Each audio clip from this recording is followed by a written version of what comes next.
السلام علیکم ورحمۃ اللہ وبرکاتہ۔ الحمد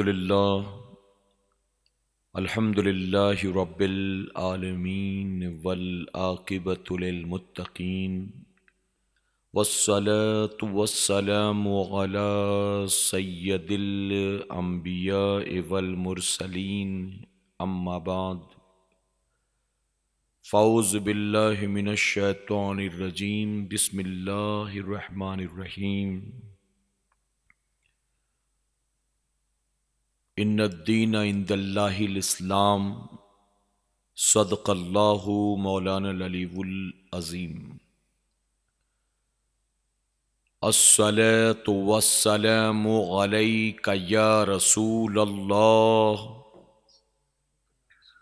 الصلاۃ والسلام علیک یا حبیب اللہ،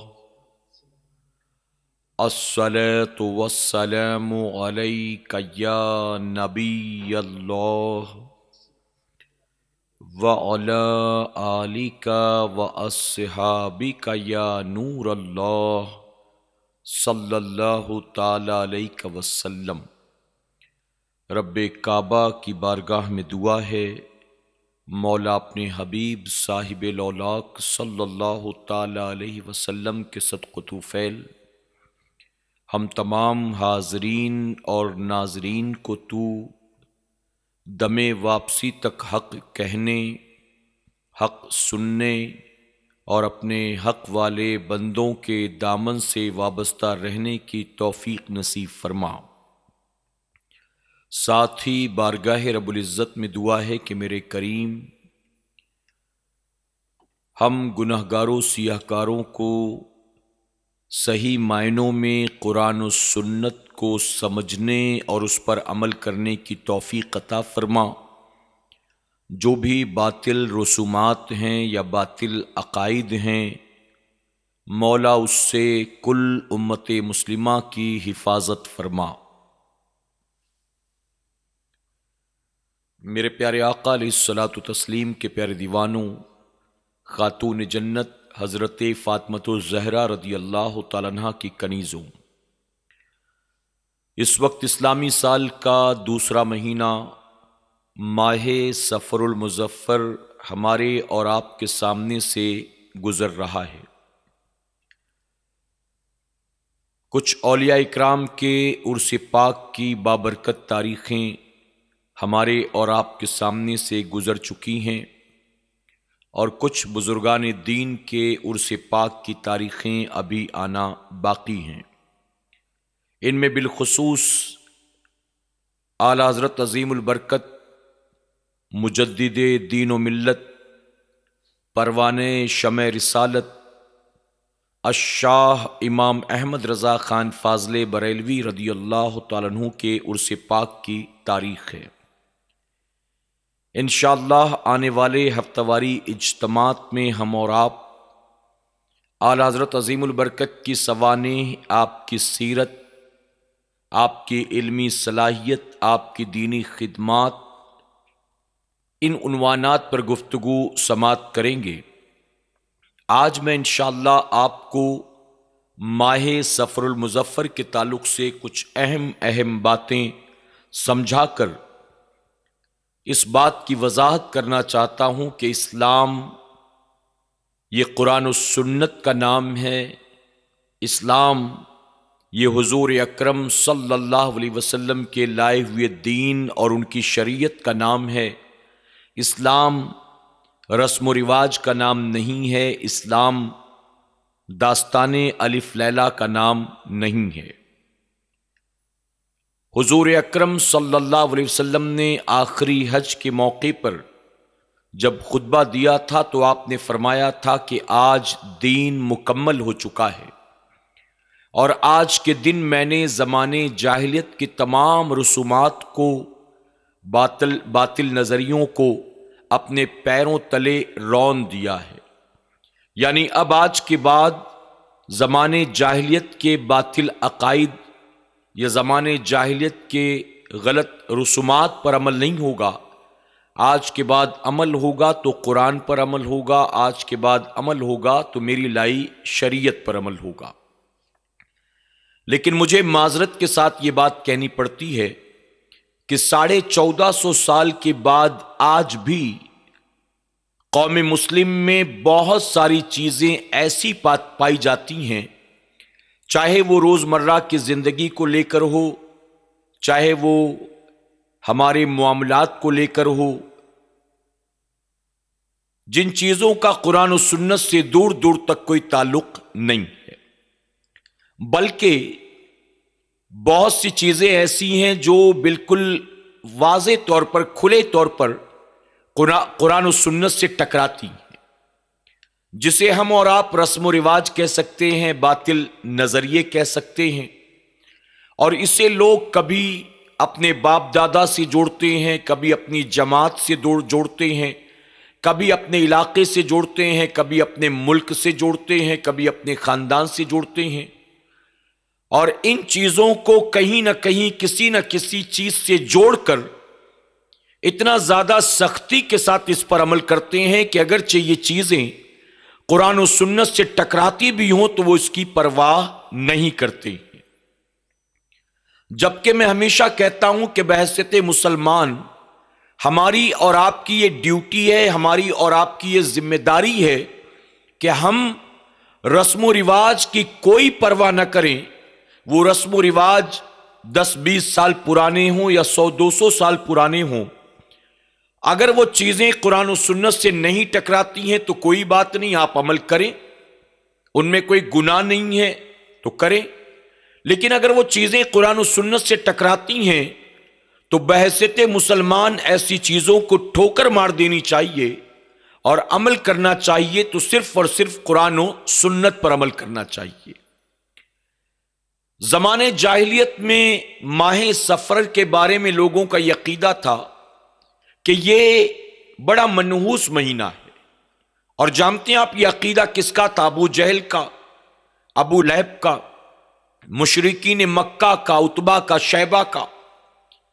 ان کا یہ عقیدہ تھا کہ اس مہینے میں آسمان سے بلائیں اترا کرتی ہیں، اس مہینے میں آسمان سے بیماریاں اترا کرتی ہیں، وہ اس مہینے میں کوئی نیا کام نہیں کرتے تھے، نہ سفر، نہ شادی بیاہ، نہ سودا، نہ کاروبار، بلکہ اگر کسی کو مجبوراً کچھ کرنا بھی پڑتا تو طرح طرح کے وہ فال نکالا کرتے تھے، اور ان کے فال نکالنے کا طریقہ کبھی تیر کے ذریعے، کبھی پرندوں کے ذریعے، یعنی تیر چلایا ہوا میں، دائیں جانب گیا تو ان کا یہ عقیدہ تھا کہ کام ہو جائے گا، بائیں جانب گیا تو کہتے مت کرو یہ کام نہیں ہوگا۔ پرندے کو ہوا میں اڑاتے تھے اور ان کا یہ ماننا تھا کہ اگر دائیں طرف گیا تو سمجھو کام ہوگا، بائیں طرف گیا تو کام نہیں ہوگا۔ طرح طرح کے طریقے انہوں نے فال نکالنے کے ایجاد کر لیے تھے۔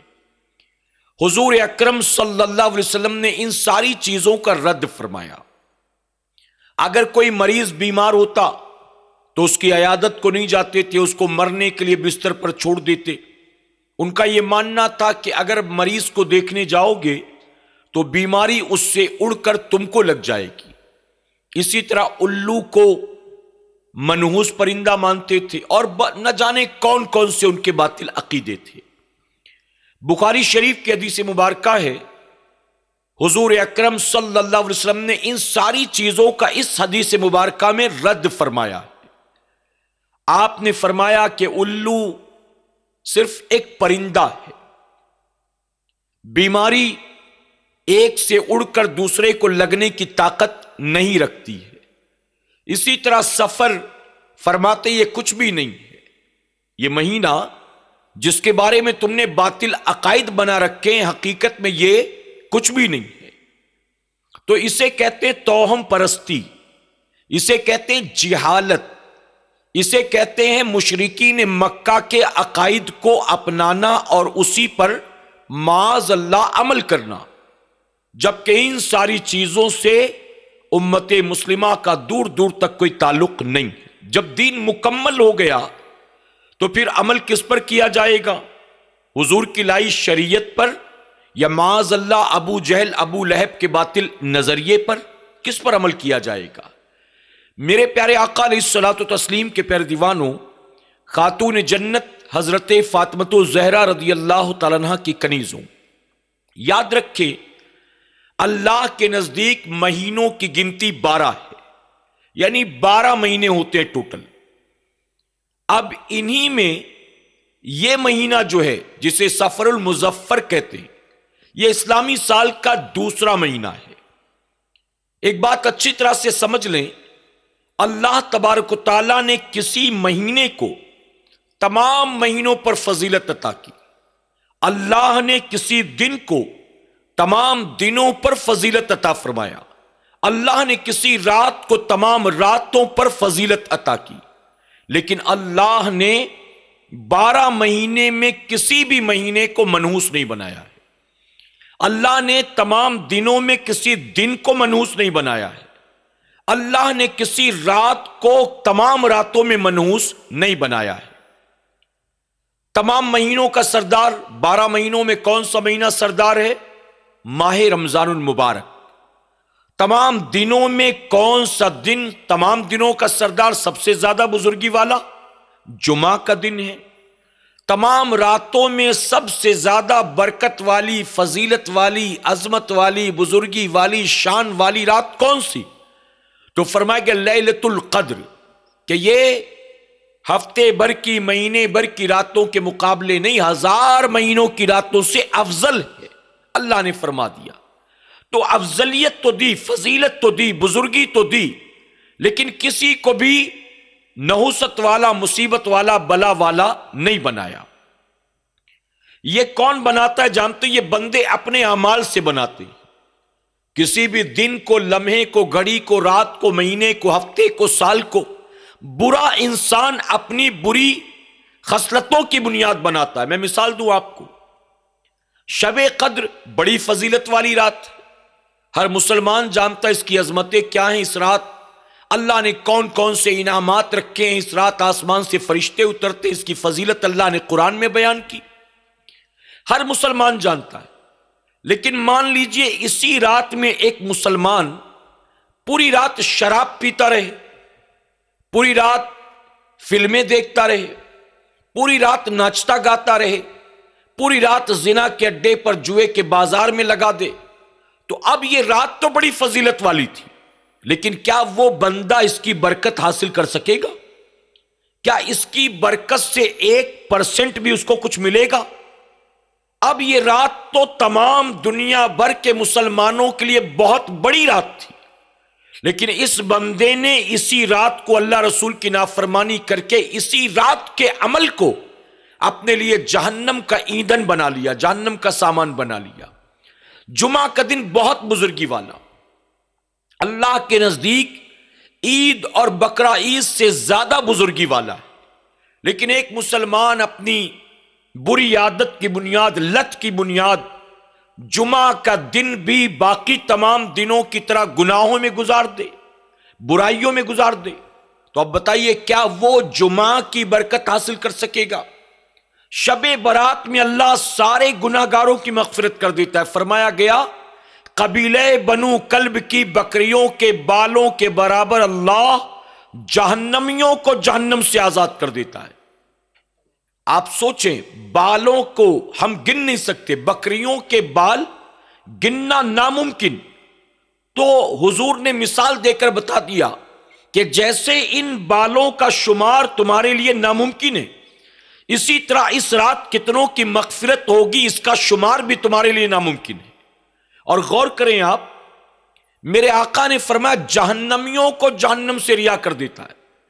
اب رہا کس کو کیا جائے گا؟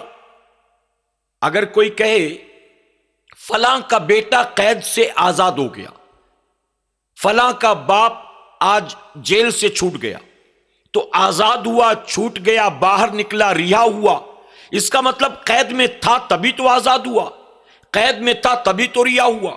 تو فرمایا کہ جہنمیوں کو جہنم سے آزاد کر دیا جاتا ہے، اس کا مطلب گناہوں کے سبب جہنم لکھا لیا تھا نام اعمال میں، لیکن یہ شب آئی تو رب نے اس کو بھی جہنم سے آزاد کر دیا۔ لیکن ایک بندہ اس رات بھی شراب پیتا رہے، پب جی کھیلتا رہے، نہ تسبیح پڑھا، نہ سجدہ کیا، نہ قرآن کی تلاوت کی، نہ مسجد کا رخ کیا، نہ دعا کی، نہ توبہ کی، کچھ بھی نہیں، بلکہ اس رات بھی لگا رہا نفس کے چکر میں، شیطان کے جال میں، تو ظاہر ہے کہ وہ رات تو سب کے لیے برکت والی، نجات والی ہوگی، لیکن اس بندے کو تو کچھ بھی حاصل نہیں ہونا، وہ تو محروم رہا۔ اسی طرح بندہ اپنے اعمال سے کسی رات کو، دن کو، ہفتے کو، لمحے کو، گھڑی کو، مہینے کو برا بناتا ہے، اللہ نے نہیں بنایا۔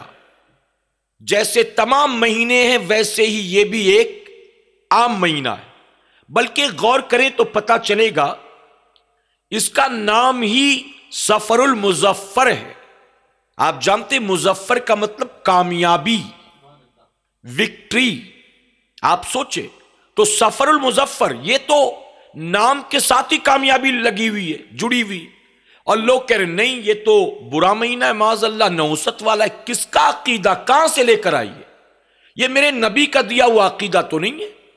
غوث اعظم نے کہیں لکھا ہو ایسا اپنی کتاب میں تو بتاؤ، امام غزالی نے لکھا ہو تو بتاؤ، علامہ جلال الدین رومی نے لکھا ہو تو بتاؤ، شیخ سعدی نے لکھا ہو تو بتاؤ، غوث اعظم نے فرمایا ہو، غریب نواز نے فرمایا ہو تو بتاؤ۔ وہ کیا کرتے تھے اس مہینے میں نوست سے بچنے کے لیے، مصیبت سے بچنے کے لیے؟ جہاں مریدوں کو غریب نواز نے کلمے کی تعلیم دی، پاکی کی تعلیم دی، نمازوں کی تعلیم دی، قرآن کی تعلیم دی، جہاں غریب نواز نے سب کچھ سکھایا، انہوں نے یہ کیوں نہیں سکھایا کہ سفر کا مہینہ ہے تو یہ تمہیں کرنا ہے؟ یہ کیوں نہیں سکھایا؟ اس کی وجہ کہ یہ گڑھ لیا ہم نے اپنی طرف سے، اس کی دین میں اصل کوئی حقیقت کوئی نہیں ہے۔ سرکار مدینہ علیہ الصلوۃ والتسلیم کے پیارے دیوانوں، خاتون جنت کی کنیزوں، جو کام باقی 11 مہینوں میں کرنا حلال ہے، جائز ہے، وہ سارے کام اس مہینے میں بھی کرنا حلال و جائز ہے۔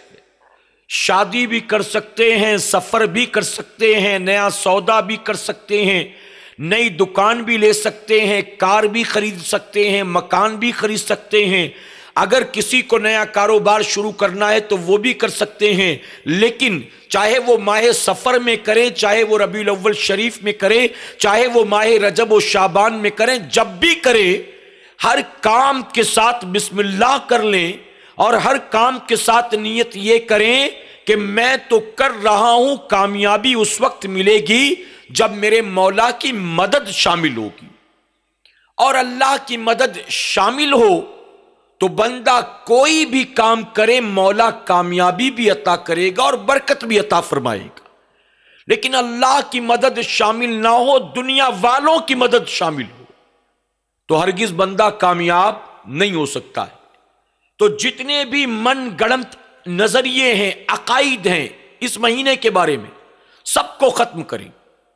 گاؤں کی بڑی بوڑھیاں کہیں، ان کی باتوں کی پرواہ نہ کریں، اس کی وجہ کہ گاؤں کی بڑی بوڑھیاں شاید ہی اپنے گھر کی بچیوں کو، بہوؤں کو وضو سکھلاتی ہوں گی، غسل سکھلاتی ہوں گی، شاید ہی انہیں بٹھا کر نماز کا طریقہ سکھلاتی ہوں گی۔ یہ باتیں جو اصل میں سکھانے کی ان کی ذمہ داری تھی، یہ تو نہیں سکھاتی ہیں، ایسی ایسی باتیں سکھا جاتی ہیں جس کا شریعت میں کوئی حکم ہی نہیں ہے، جس کی کوئی اصل ہی نہیں ہے۔ میں آپ کو مثال دوں، عورتوں میں یہ بات مشہور ہے کہ اگر دودھ پیتا بچہ پیشاب کرے تو اس کا پیشاب پاک ہوتا ہے، عورتوں میں مشہور۔ میں نے کہا یہ تم کہاں سے پڑھ کر آئی ہو؟ فتاوی رضویہ میں ہے، فتاوی عالمگیری میں ہے، بہار شریعت میں ہے، کہاں تم نے پڑھا؟ یہ کس کی تحقیق ہے؟ دودھ پیتا بچہ، شریعت کا حکم یہ ہے کہ بچہ پیدا ہونے کے 5 منٹ کے بعد یا 10 منٹ کے بعد بھی پیشاب کرے تو اس نو مولود بچے کا پیشاب اتنا ہی ناپاک ہے جتنا کہ 30-40 سال کے جوان کا پیشاب ناپاک ہے۔ یہ خود کہاں سے لے کر آ گئی جس کی کوئی اصل نہیں ہے۔ مجھے لگتا ہے کہ گاؤں دیہات کی بوڑھیوں نے یہ مسئلہ اس طرح سے گڑا ہوگا، چونکہ گاؤں میں کچے مکان ہوتے ہیں، جوائنٹ فیملی ہوتی ہے، 2 بیٹیاں ہیں ان کے بھی بچے ہیں، 3 بہویں ہیں ان کے بھی بچے، اور ایک وقت ہم نے دیکھا ہے کہ گاؤں دیہات میں بیک وقت ایک ہی گھر میں 2 سال کے اندر کے کئی بچے ہوتے، کسی کا 6 مہینے کا ہے، کسی کا 1.25 سال کا ہے، کسی کا 1.5 سال کا ہے، کسی کا 3 مہینے کا ہے۔ اور جب ایک ہی گھر میں کئی بچے ہوتے ہیں، کسی نے گود میں پیشاب کیا، کسی نے بستر پر کیا، کسی نے کچن میں کیا، کسی نے باپ کے اوپر کر دیا، اب اس کو شریعت کے مطابق اگر پاک کیا جائے تو ایک عورت کی ڈیوٹی ہوگی، دن بھر وہ یہی کام کرتی رہے گی، یعنی 3 بار زمین پوچھنا ہے، 3 بار ہاتھ دھونا ہے، 3 بار کپڑے دھونے ہیں، اچھی طرح نچوڑنا کہ ایک قطرہ بھی پانی کا باقی نہ رہے، اس کے بعد ہاتھ بھی اچھی طرح دھونا۔ تو شریعت نے جس طرح سے اس کو پاک کرنے کا حکم دیا، اب گاؤں دیہات کی بڑی بوڑھیوں نے سوچا کہ اگر اس طرح سے پاک کرتے رہیں گے تو ایک عورت دن بھر یہی کام کرے گی، دوسرا کر ہی نہیں سکے گی۔ تو انہوں نے کہا اس سے نکلنے کا ایک آسان راستہ چلو ہم یہ تلاش کرتے ہیں کہ ہم ایسے چھوٹے بچوں کے ایسے دودھ پیتے بچوں کے پیشاب کو پیورٹی کا سرٹیفکیٹ دے دیتے ہیں کہ ان کے پیشاب ہی کو پاک کا سرٹیفکیٹ دے دیں تو پھر صاف کرنے کی ضرورت ہی نہیں۔ تو اپنی طرف سے گڑھ کر لے کر آئی، علماء کا کیا قول، مفتی اکرام کا کیا قول، فقہا کا کیا قول، اور یہ اپنی طرف سے کیا لے کر آئیں۔ تو یہ کچھ بھی گڑھ لائیں تو اس کی کوئی حقیقت نہیں۔ وضو کرنے کے بعد آئینہ دیکھو تو وضو ٹوٹ جاتا ہے۔ اب بتائیے آئینے میں سے ایسی کون سی، کیا پیشاب کے چھینٹے نکل رہے تھے؟ آئینے میں سے کچھ الٹرا وائلٹ ریز نکل رہی تھی، ایسی ناپاک ریز نکل رہی تھی، کرنیں نکل رہی تھی، شعائیں نکل رہی تھی کہ وضو کو توڑ دیں گی؟ کہاں سے لے کر آ گئی؟ وضو کے بعد اگر ہنس دیا تو وضو ٹوٹ گیا، وضو کے بعد ٹیلی ویژن پر نظر پڑ گئی تو اگر وضو ٹوٹ گیا، کوئی بچہ ننگا کھیل رہا تھا، وضو کے بعد اس پر نظر پڑ گئی تو وضو ٹوٹ گیا۔ پتہ نہیں کیا کیا کہاں سے، اس کی کوئی اصل نہیں۔ دین کو سیکھو، شریعت کے احکام کو، اصل مسائل کو سیکھو، اپنی طرف سے دل دماغ سے، اپنی عقل و شعور سے پیدا کی ہوئی باتوں پر عمل نہ کرو، اور اگر کوئی ضد کرے تو اس کی پرواہ بھی مت کرو، چھوڑو اس کو۔ ماہ سفر میں اگر شادی بیاہ کی بات کی جائے، حضور اکرم صلی اللہ علیہ وسلم نے زمانے جاہلیت کے جاہلوں کا رد کرتے ہوئے علماء فرماتے ہیں کہ اسی مہینے میں اپنی چھوٹی اور سب سے چہیتی بیٹی خاتون جنت حضرت فاطمہ الزہرا رضی اللہ تعالیٰ عنہ کا نکاح مولائے کائنات کے ساتھ کرایا تھا۔ اسی مہینے میں اسپیشلی کیوں کرایا؟ تاکہ زمانے جاہلیت کے باطل عقائد کا رد ہو جائے، آپ نے اس لیے اس مہینے میں کیا۔ عورتیں کہتی ہیں اس مہینے میں شادی ہوئی تو میاں بیوی میں نبھے گی نہیں۔ اب بتائیے مولائے کائنات اور خاتون جنت، ان سے زیادہ کوئی تھا جو محبت کرنے والا ہو؟ ان سے بہتر بیٹے اور بیٹی اللہ نے کسی اور کو عطا کی؟ بتائیے۔ آج بھی جب قاضی نکاح پڑھاتا ہے تو انہی کی محبتوں کے وسیلے سے دعا کرتا ہے، مولا خاتون جنت اور مولائے کائنات میں جو محبت تو نے پیدا کیا تھا، ان کی محبتوں کا صدقہ اس جوڑے کو عطا فرما اور ان میں بھی محبت پیدا فرما، اللہ ان کے صدقے ان کو برکت عطا فرما۔ تو آپ سوچیں جن کی محبت مثال بن گئی قیامت تک کے لیے۔ لوگ کہتے ہیں کہ سفر میں نکاح مت کرو، اور حضور نے اپنی بیٹی کا نکاح اسی مہینے میں کرایا تھا۔ آپ اسی طرح سے دیکھیں، اس مہینے میں سارے کام کرنا جائز ہے۔ الو یہ کوئی نجس اور نحوست والا پرندہ نہیں ہے، فرمایا کہ جیسے تمام پرندے اللہ کی مخلوق، ویسے یہ بھی ایک اللہ کی مخلوق میں سے ہے۔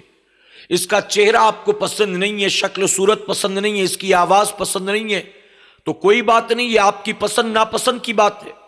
لیکن اس کا چہرہ آپ کو یا آواز اس کی آپ کو پسند نہ ہو تو اس کا مطلب یہ نہیں کہ یہ نجس یا نحوست والا پرندہ ہے۔ اچھا الو نحوست والا ہے تو کیا مور برکت والا ہے، بلبل برکت والا ہے؟ کیا ہے یہ؟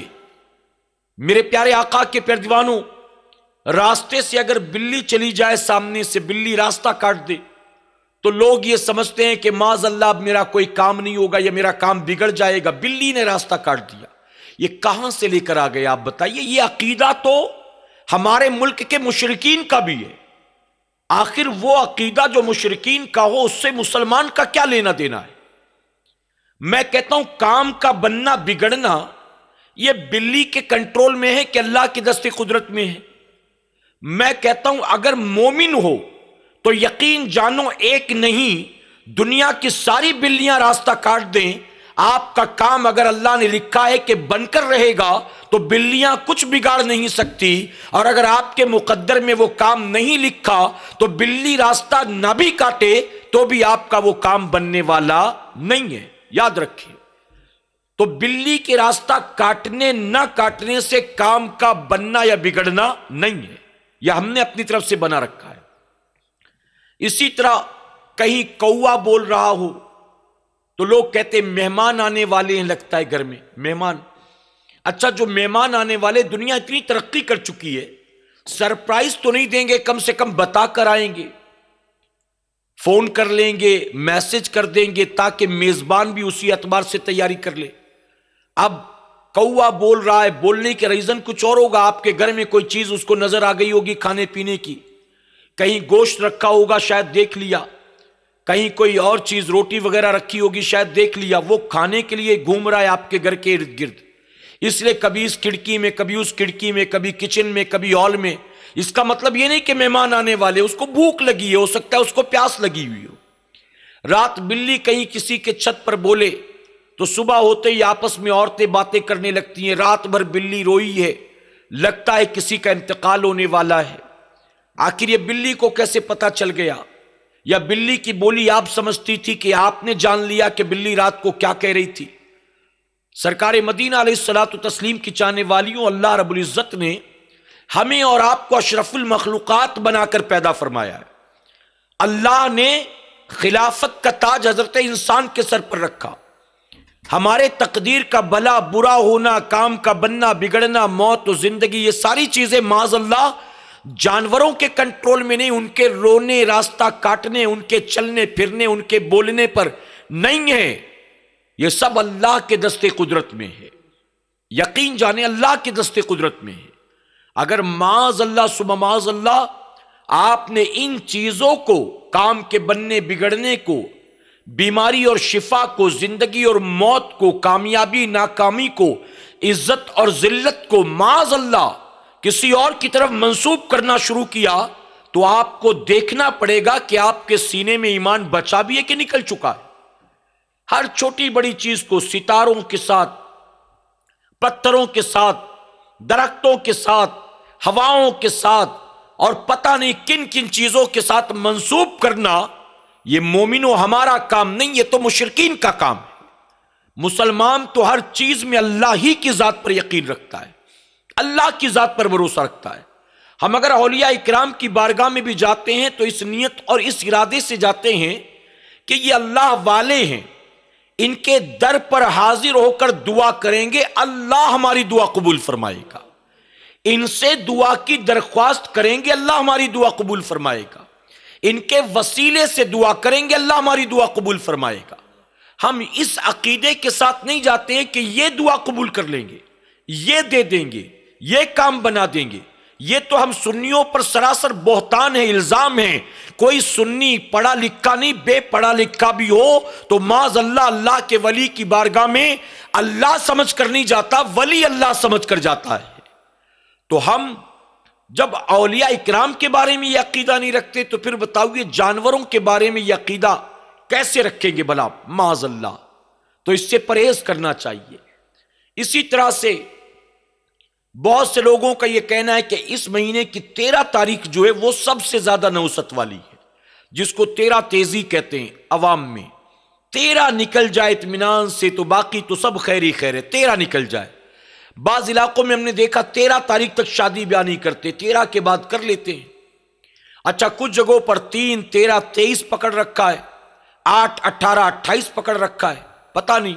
تو 1، 11، 21 بھی پکڑ لو، 2، 12، 22 بھی پکڑ لو، 3، 13، 23 بھی پکڑ لو، سارا پکڑ لو تو بچے گا کیا؟ تو یہ کچھ بھی نہیں ہے۔ یاد رکھیں 13 تاریخ، اگر نمبر 13 کو دیکھا جائے تو 13 تاریخ کو لے کر مختلف مذاہب کے اور مختلف ملک والوں کے مختلف عقائد و نظریے۔ ہمارے نزدیک یہ 13 نمبر کیا ہے؟ حضور اکرم صلی اللہ علیہ وسلم نے فرمایا اللہ کو طاق عدد بہت پسند ہے۔ طاق عدد سے مراد آڈ نمبرز. تو اگر دیکھا جائے تو 13 یہ طاق نمبر میں ہے، تو اللہ کو تو طاق عدد پسند ہے، اور ہم کہہ رہے ہیں کہ معاذ اللہ یہ زیادہ نحوست والا ہے. یہ غلط ہے.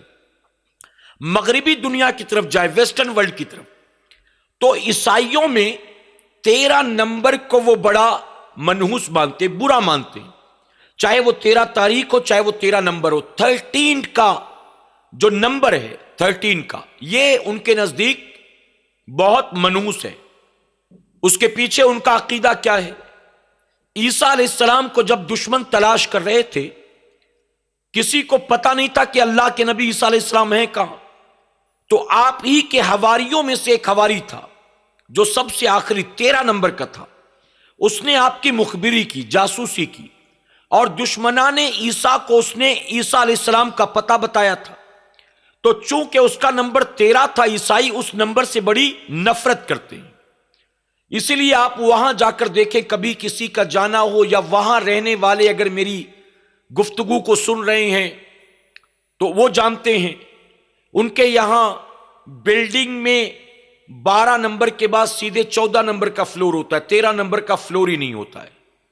ان کے یہاں روم کے نمبر 12 کے بعد سیدھے 14، 13 نمبر ہی نہیں ہوتا ہے. موبائل میں بھی 13 نمبر لینا کوئی پسند نہیں کرتا، کار کا بھی 13 نمبر کوئی لینا پسند نہیں کرتا، شاپ کا، دفتر کا نمبر بھی 13 نہیں ہوتا. یہاں تک کہ آپ ایئر کرافٹ میں، فلائٹ کے اندر چلے جاؤ تو فلائٹ میں بھی 12 نمبر سیٹ کے بعد میں سیدھے 14 نمبر سیٹ ہوگی. انڈیا میں بھی آپ دیکھیں کچھ فلائٹس ان کے اعتبار سے جو بنی ہوئی ہے، ہم نے دیکھا ہے خود جا کر کہ فلائٹ کے اندر بھی 13 نمبر غائب ہوتا ہے. کیوں؟ کیونکہ ان کے نزدیک یہ نمبر پسندیدہ نہیں ہے اور وہ نمبر منحوس جانتے ہیں. 13 تاریخ اگر جمعہ کو آ جائے تو اب اس کو اور زیادہ نجس مانتے ہیں، اور زیادہ مصیبت والا مانتے ہیں. 13 تاریخ اگر جمعہ کو آ گئی تو یہ ان کا عقیدہ ہے مغربی دنیا کا. چائنا والے 13 نمبر کو بہت لکی مانتے ہیں. وہ چاہتے ہیں کہ ان کو کار کا نمبر بھی جو ملے اس میں 13 کسی نہ کسی طرح آ جائے. 13th فلور پر گھر مل جائے تو پھر وارے نیارے ہوں گے. موبائل کا نمبر ملے تو آگے یا پیچھے کہیں نہ کہیں کسی نہ کسی طرح سے 13 ہو. تو 13 نمبر ان کے نزدیک بڑا لکی. وہ 13 تاریخ کو ہی کام کرتے ہیں کہ اس دن کام کیا تو اچھا ہوگا. تو یہ مختلف عقائد جو ہے ان کے ساتھ 13 نمبر کے ساتھ جڑا ہوا، لیکن ہمارے نزدیک اس کی کوئی اصل نہیں ہے. صرف اتنا ہے کہ یہ آڈ نمبر میں سے ہے تو اللہ کو پسند ہے. آپ اس کو نحوست و مصیبت والا ہرگز نہ مانیں. اسی کے ساتھ اس مہینے میں آخری بدھ جب آتا ہے، آخری بدھ کو لوگ جاتے ہیں ہریالی کندلنے کے لیے، اور یہ نارتھ سائڈ کے مسلمان کرتے ہیں، ساؤتھ سائڈ کے مسلمان کرتے ہیں، معاف کریے گا، نارتھ کے نہیں. یعنی یو پی میں، دلی میں، بہار میں، جھارکھنڈ میں اس طرف آپ کو یہ چیز نہیں ملے گی. لیکن ساؤتھ کی طرف چلے جائیں، حیدرآباد ہے، یادگیر ہے، گلبرگہ شریف ہے، اس طرف جائیں تو یہاں اس کو بڑی سختی سے اس پر عمل ہوتا ہے. آخری بدھ کو ہریالی کندلنے جانا ہے. باقاعدہ بچوں کو اسکول نہیں بھیجیں گے، چھٹی کی جائے گی، پہلے سے پلان کیا جائے گا، پورا خاندان، پوری فیملی، اڑوس پڑوس، فرینڈ سرکل، سب فلاں جگہ اس سال جانا ہے، فلاں جگہ اس سال جانا ہے. باقاعدہ پکنک کی طرح اہتمام ہوتا ہے. کھانے پینے کا سامان، چٹائی، میٹ، سب کچھ. اگر وہاں ٹکٹ لگنے والی ہے، کوپن ہے، خرچ کرنا ہے، ہوٹل سے کھانا کھانا ہے، پیسہ ہے، سب کچھ لے کر جاتے ہیں. اسپورٹس کی چیزیں بھی، وہاں بیڈمنٹن کھیلیں گے، کرکٹ کھیلیں گے، جو کھیلنا ہے اپنے اعتبار سے پوری پکنک پر نکلتے ہیں. اور نکلنے کے ساتھ ساتھ عقیدہ یہ ہوتا ہے کہ معاذ اللہ اس آخری بدھ کو حضور اکرم صلی اللہ علیہ وسلم کو بیماریوں سے شفا مل گئی تھی، آپ صحت یاب ہوئے تھے، تو اس تاریخ کو آپ نکلے تھے، اس آخری بدھ کو آپ نکلے تھے ہریالی کندلنے. تو ہم بھی جا رہے ہیں ہریالی کندلنے کے لیے. دیکھیے ہریالی کندلنا منع نہیں ہے. جن کو بی پی کا پرابلم ہوتا ہے ڈاکٹر بھی ان کو کہتے ہیں ننگے پیر آپ ہری گھاس پر پیدل چلا کرو صبح صبح. تو یہ اچھی چیز ہے، بری چیز نہیں ہے. چلو پکنک پر جانا ہے، بیوی بچوں کو لے کر دوست احباب کے ساتھ جاؤ، کوئی مسئلہ نہیں ہے. میاں بیوی کہیں گھومنے جا رہے ہیں، باپ بچوں کو کہیں گھمانے لے جا رہا ہے، شوہر بیوی کو کہیں لے جا رہا ہے، بھائی بہن کو، ماں کو لے کر جا رہا ہے، کوئی ممانعت نہیں، لے جائیں آپ. لیکن اب اپنی سیر و تفریح کو حضور کے ساتھ جوڑ دیں معاذ اللہ، اور کہیں کہ حضور اس دن گئے تھے اس لیے ہم اس دن جا رہے ہیں، یہ غلط ہے. جبکہ ہمارے بزرگوں کی خاص طور پر اعلیٰ حضرت عظیم البرکت کی تحقیق یہ ہے کہ وہ مرض جس کی وجہ سے حضور اکرم صلی اللہ علیہ وسلم اس دنیا سے بظاہر پردہ فرمائے، وہ مرض اسی مہینے میں تیز ہو گیا تھا، اس نے شدت اختیار کر لی تھی۔